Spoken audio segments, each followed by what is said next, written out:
Xullas, akalarga katta xonadonga do'xtirning kattini qo'yib berdik. Kech bo'lishiga qaramay, sizlar uchun video olib, akam o'zlari tushuntirdilar. Assalomu alaykum. Va alaykum. Instagramda chaqiribsiz, bizlar Instagramni ko'rib chaqirdim. to'lovlaringiz qanaqa edi aka o'zingizni? Bularda hozir mana ko'rsating, ham katta to'lov turuvdi, rasxodlari juda ko'p edi. Ularni olib tashlab bizga do'xtirning kattini qo'yib berdik. Rasxodingiz qanaqa? Salkam 10 million to'layapti. Necha xona uy bu yerda? 8-9 xona. 9 xona uy. Sistema temir ekan-a? Mana sistema temirdan eski variant.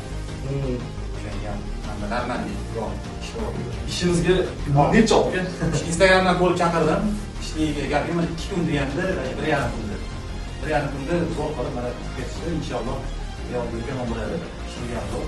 Tavsiya berasizmi yo'q aka? Katta almashtirishsizmi yo'q? Do'xtirni ko'pchilik o'ylab Tavsiya beraman. Do'xtirni ham bu ham egalon bo'ladi. Kamida 1,5 million egalon bo'ladi. Ko'pchilik aytsa operator uchun o'tdi-da, bu zanglab ketadi, chirib ketadi deydi. Misolda, siz qo'lda aka sunmaysiz, misol aka internetingiz pul emas, katta summa bo'lib ketmaydi. Ishlayotgan vaqtiga menimcha normalniy bo'lsa kerak aka. Xudo xolasa, sezonda chiqib ketadi. Xudo xolasa.